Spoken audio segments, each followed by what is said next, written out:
Shikues të nderuar, Talpo Televizioni u përshëndes, ju ftoj të ndiqni edicionin informativ të lajmeve.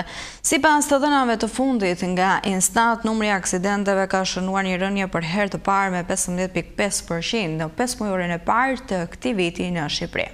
Gjatë periudhës janar-maj 2025, numri i aksidenteve rrugore ka plotësuar një ulje me 15.5%, krahasuar kjo me të njëjtën periudhë të një viti më parë. Instituti i Statistikave ka publikuar raportin mbi aksidentet automobilistike, sipas të cilit aksidentet rrugore në 84.5% të rasteve kanë ndodhur si pasojë e sjelljes së drejtuesit të mjetit. Numri më i lartë i aksidenteve në këtë periudhë është kryer nga grup moshat 0 deri në 24 vjeç, duke zënë 25% të numrit të aksidenteve gjithsej. Në muajin maj 2025, numri më i lartë i aksidenteve rrugore ka ndodhur përgjatë ditës së premte me 17.2, ndërsa numri më i ulët ka ndodhur përgjatë ditës së martë me 12.1% secila. Sipas Instat, numri më i lartë i aksidenteve rrugore ka ndodhur përgjatë harkut kohor 8 e mëngjesit deri në 12 të mesditës, duke zënë 30.2%. Në maj, numri i aksidenteve shënoi vetëm një rritje mbi 78%, duke arritur në 123 në raport me prillin e vitit 2023. Njemi këto momente me zhvillimet kryesore nga vendi.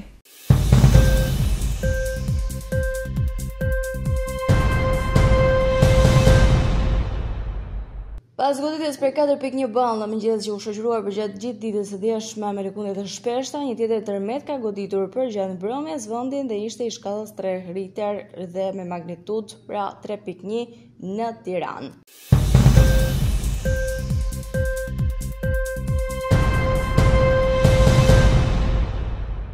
Ekonomia shqiptare vjen të shfaqë një shenjë të qëndrueshme të ekonomisë, sipas të dhënave të publikuara nga Instati. Produkti i brendshëm bruto në terma real u rrit me 3.39% në 3 mujorin e parë të vitit 2025, krahasuar me të njëjtën periudhë të një viti më parë. Referuar të dhënave, kontributi më i madh në këtë rritje i përket sektorit të administratës publike, arsimit dhe shëndetësisë, i cili shënoi një rritje të ndjeshme prej 18.92%, duke kontribuar në 2.24 pikë në totalin e brendshëm bruto. Kjo rritje lidhet ngushtë me rritjen e shpenzimeve publike, investimeve që ka bërë qeveria në arsim. Po ashtu, sektori i pasurive të paluajshme që ka një trend pozitiv. Edhe grupi i tregtisë, transportit dhe akomodimit ka shënuar një rritje prej 2.12%. Në krahasim me 3 mujorin e 4 të vitit 2024, prodhimi brendshëm bruto i përshtatur sezonalisht shënoi një rritje me 0.65%. Të dhënat e Instatit tregojnë se konsumi final i popullatës ka shënuar një rritje prej 2.47%.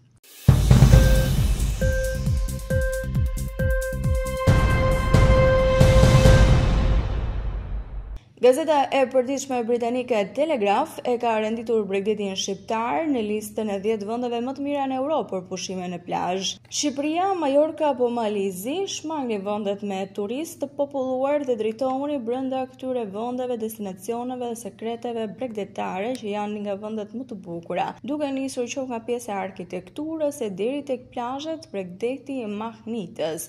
Pushimet në plazh janë të përshtatshme për një fundjavë të gjatë ose një aventurë disa ditore, nga deti, nga lumi, në ujëvar apo ndër në plazhet që mund të jenë më të mira në Shqipëri, të tilla si Ishujt e Ksamilit. Perla e veçantë në detin jon ndodhet në qytetin bregdetar të Sarandës në jug të Shqipërisë. Gjithashtu, liçeni i Ohrit nuk ka vijë bregdetare, por asnjë problem sepse është një udhëtim i mahnitshëm në qytetin e Ohrit pa dalje në det. Në Dhërmi, gjithashtu në Shqipëri mund të vizitoni këtë rivjerë dhe mund të argëtoheni pa mas në gjithë bizneset që ofrohen në këtë të fundit. Liçeni i Shkodrës, liçeni më i madh i Evropës Jugore dhe një rezervat natyror i mbrojtur që rrethohet nga male dramatike karstike me xhami, ishuj dhe gjire të fshehura, manastire e të tjera si këto, është shumë i nevojshëm për një pushim sa më relaksues. Këto janë disa nga vendet që ofrohen nga Telegraph që mund të vizitohen në Shqipëri fare mirë.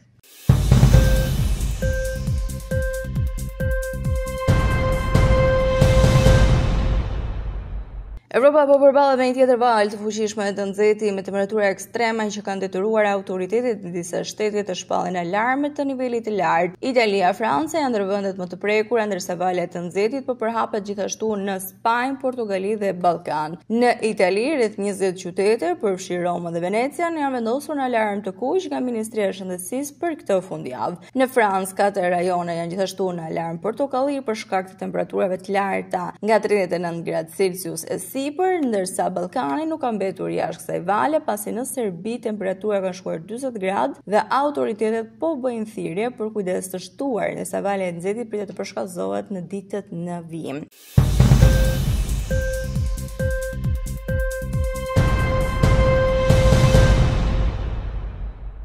Çmimet e naftës u rritën ditën e premte, megjithatë projekcionet tregojnë se do të pëson një ulje më të madhe javore, duke nisur që nga marsi. Mungesa e ndërprerjeve të mëdha në furnizim si pasojë e konfliktit mes Iranit dhe Izraelit ka bërë që primet e rrezikut gjeopolitik të zhduken pothuajse plotësisht. Nafta Brent u rrit me 54 cent, duke arritur në $68.26 për fuçi, ndërsa nafta amerikane West Texas Intermediate u rrit me 60 cent. Gjatë konfliktit 12 ditor që nisi më 13 qershor, pasi Izraeli goditi objektet bërthamore iraniane, çmimet e Brentit u ngjiten përkohësisht mbi $80 për fuçi, por më pas pësuan një rënje me $67 pas njoftimit të presidentit amerikan Donald Trump për një armpushim. Si pasojë, kur dy kontratat janë në rrugë për të regjistruar një rënje javore që do të shkojë deri në 12% minus, çka pritet të reflektohet përgjatë 2 javëve në vijim.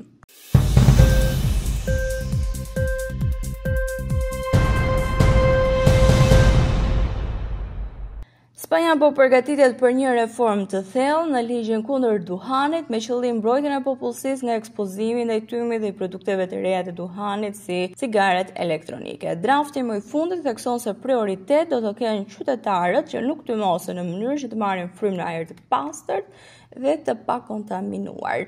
Reforma mbështetet në planin integral për parandalimin dhe kontrollin e duhanpirjes 2024-2027, 3 vite, dhe është përshkruar nga Ministria Monica Garcia si një nismë ambicioze në mbrojtje të shëndetit publik. Ku do të ndalohet duhani? Përfshirë këtu të rastin e bareve, restoranteve, kampusat universitare, në përshkolla, palestra, fusha sportive, stacione autobusi, automjete që përdoren për punë apo pishina publike. Brenda një rreze prej 15 metrash nga hyrjet e institucioneve publike, shkollave, qendrave shëndetësore, muzeve, biblioteka, palestra dhe parqe lojrash për fëmijë. Gjoba do të arrijë deri në 600.000 euro për ata të cilët do ta shkelin. Spanja pritet të bëhet kështu një nga vendet e para me legjislacionin më të ashpër anti-duhan në Europë, duke kthyer këtë në një reformë dhe një pikëthesë për gjithë shëndetin publik në të gjithë Europën.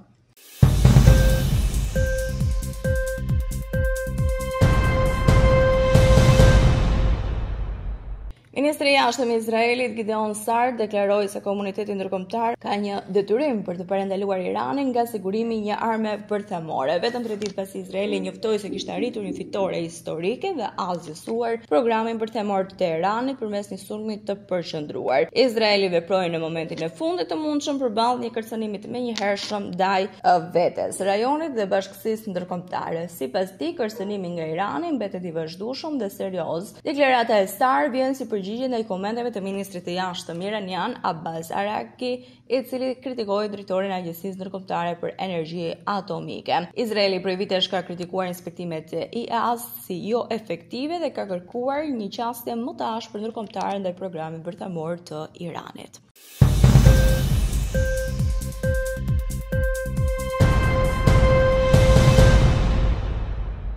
Ishte gjithçka e përgatitur për këtë edicion informativ lajmesh. Unë ju falenderoj për vëmendjen tuaj. Bashkë mirëpafshim.